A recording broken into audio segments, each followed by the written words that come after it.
Jadi saya sedang berada di Museum Perkebunan Indonesia 1 yang bertepatan di Jalan Brigjen Katamso. Ayo mari kita lihat apa saja isi dalamnya.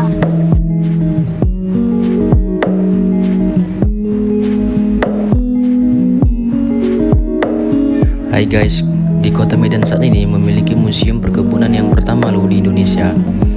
Museum ini diresmikan pada tanggal 10 Desember 2016 yang lalu. Museum perkebunan ini dikelola oleh Yayasan Museum Perkebunan Indonesia yang berlokasi di gedung milik Pusat Penelitian Kelapa Sawit atau PPKS.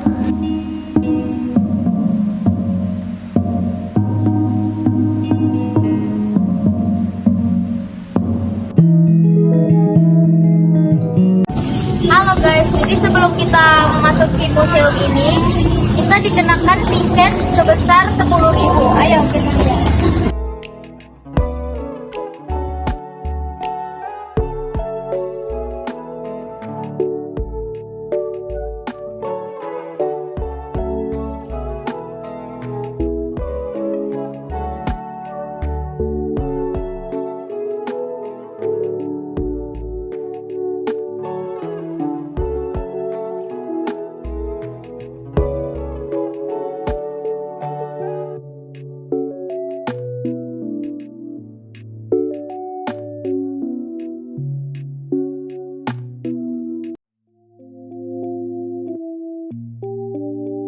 Bang, boleh minta waktunya sebentar? Kalau boleh tahu, ini apa ya arti dari foto di sini?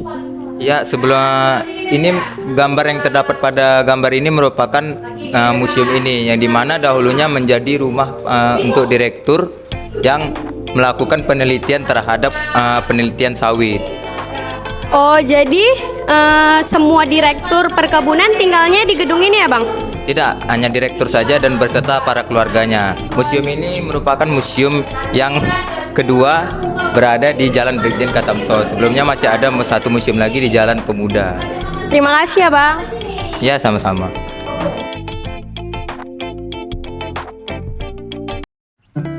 Indonesia rumah kami dan anak cucu kami.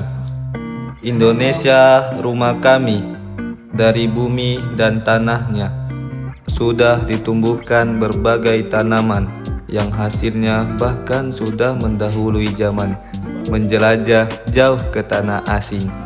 Ini berkah bagi negeri, berkah bagi kita.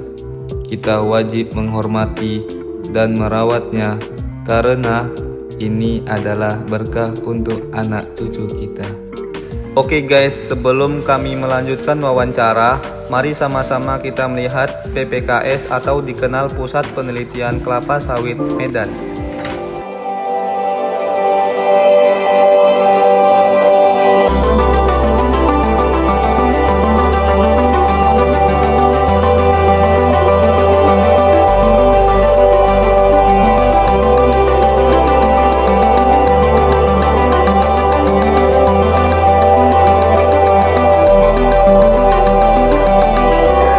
Berawal dari 4 benih kelapa sawit yang diperkenalkan pada tahun 1848, industri kelapa sawit Indonesia terus berkembang hingga menjadi penghasil minyak kelapa sawit terbesar di dunia.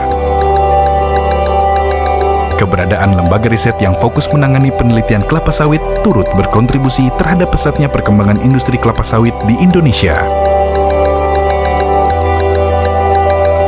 Pusat Penelitian Kelapa Sawit atau PPKS adalah lembaga penelitian yang fokus melaksanakan kegiatan penelitian dan pelayanan untuk komoditas kelapa sawit. Cikal bakal PPKS bermula dari dibentuknya lembaga penelitian APA, Algemene Proefstation der Avros, pada 26 September 1916. PPKS sendiri merupakan gabungan antara Pusat Penelitian Perkebunan Marihat Bandar Kuala yang dibentuk oleh PT Perkebunan Nusantara dan Pusat Penelitian Perkebunan Medan yang merupakan kelanjutan dari APA. PPKS menempati gedung bersejarah yang dibangun oleh Avros, yang merupakan salah satu bangunan cagar budaya di Kota Medan. PPKS memiliki tugas utama melakukan penelitian dan pengembangan di berbagai aspek industri kelapa sawit dan menyalurkan hasil penelitian tersebut dalam bentuk pelayanan produk dan jasa kepada pengguna, baik kepada perkebunan rakyat, perkebunan negara, dan perkebunan swasta. Visi PPKS adalah menjadi pusat keunggulan atau Center of Excellence di bidang perkelapasawitan. Lingkup kegiatan penelitian di PPKS mencakup pemulihan dan bioteknologi, proteksi tanaman, tanah dan agronomi, pengolahan hasil dan mutu, rekayasa teknologi dan pengelolaan lingkungan, serta sosioteknoekonomi.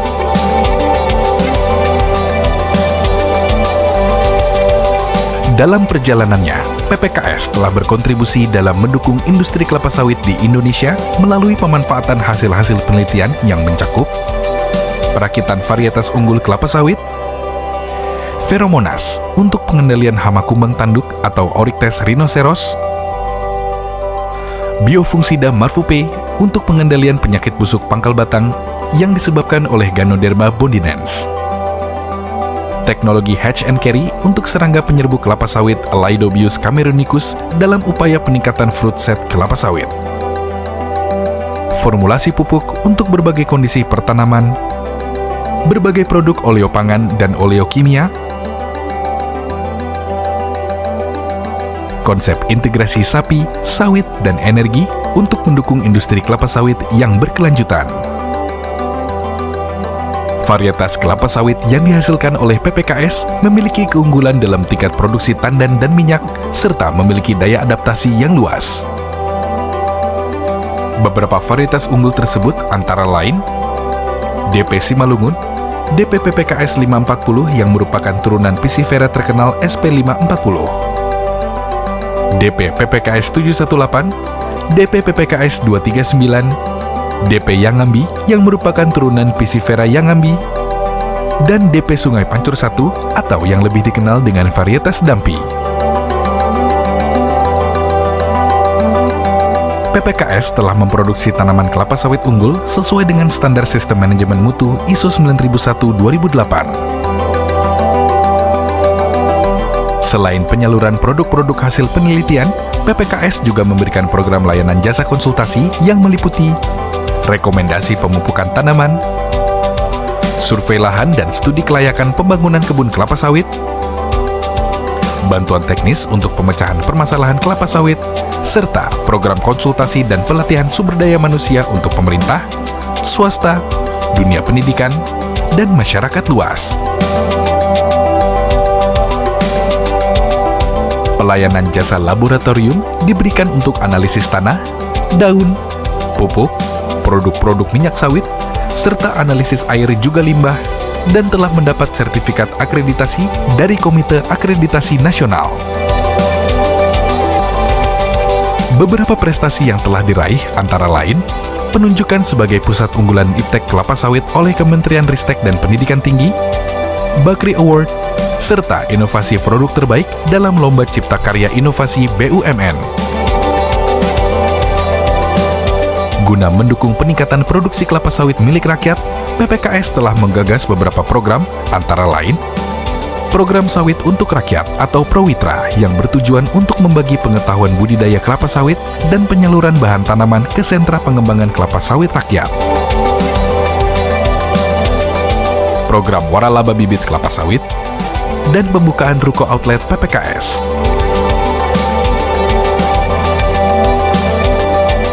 Dalam kancah persaingan industri minyak nabati global, PPKS berkomitmen untuk terus berkontribusi dalam memajukan industri kelapa sawit di Indonesia melalui berbagai inovasi, konsep pemikiran, dan pelayanan. PPKS siap melayani, mendidik, mendampingi untuk kelapa sawit Indonesia yang lebih baik dan berkelanjutan.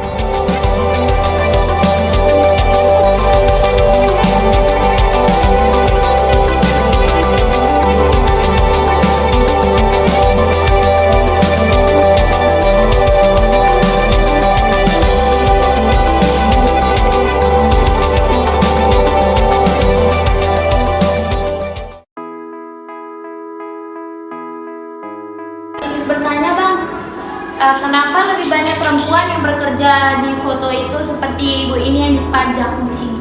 Ya, karena perempuan dipercaya memiliki daya tingkat konsentrasi yang sangat tinggi. Jadi kebanyakan perempuan yang bekerja melakukan musik tembakau ini. Oke, terima kasih. Sama.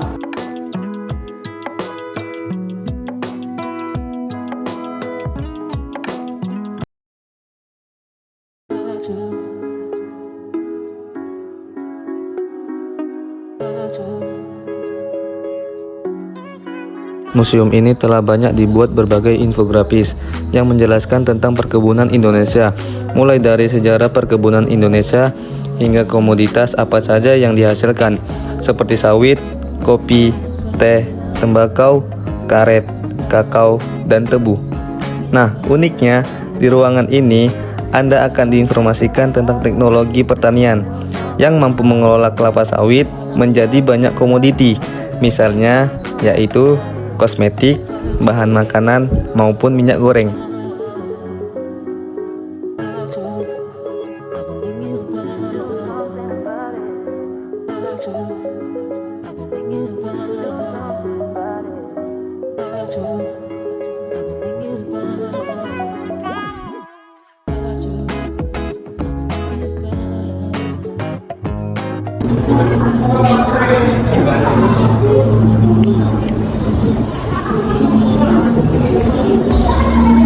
Maaf Pak, mengganggu waktunya sebentar.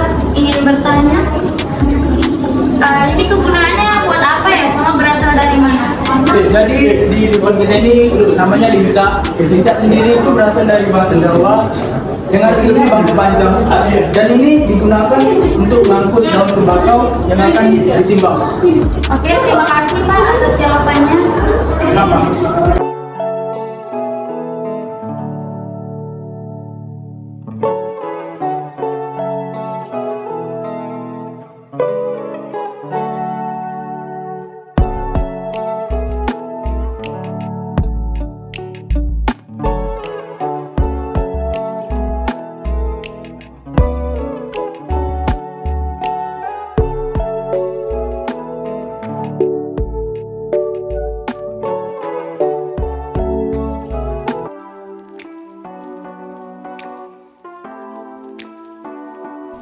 Izin bertanya Pak, lukisan yang dibuat oleh Andi Leonardo ini maksudnya apa ya?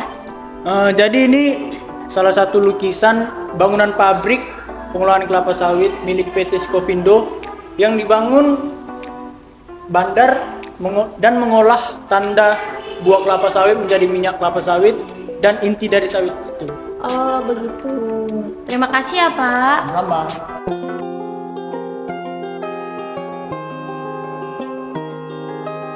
Halo Pak, izin saya ingin bertanya kenapa transportasi ini berada di Museum Perkebunan ini Pak? Transportasi ini, kereta api ini dan pesawat ada di sini karena untuk mengangkat sumber daya alam milik Indonesia. Untuk mengangkut apa tuh Pak? Cengkeh, tembakau dan masih banyak lainnya. Di masa apa? Kenapa ini Pak? Di masa penjajahan Belanda. Terima kasih ya Pak atas waktunya Pak. Nah guys, jadi fungsi pesawat ini dipajang di sini. Ia berfungsi untuk menyirami pupuk-pupuk, tanaman tembakau, cengkeh dan lain-lain. Terima kasih Pak atas pemberitahuannya.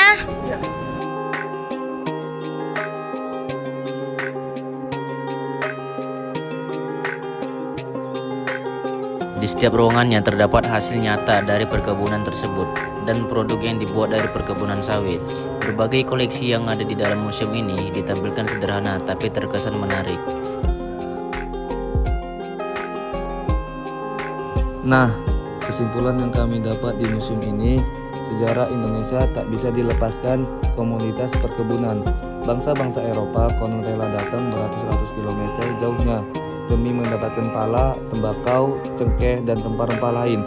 Sekeping sejarah tersebut kini bisa kita nikmati sembari berwisata di Museum Perkebunan Indonesia. Sekian video dari kami. Jika ada kesalahan, mohon dimaafkan. Jika ada yang sayang, mohon diungkapkan.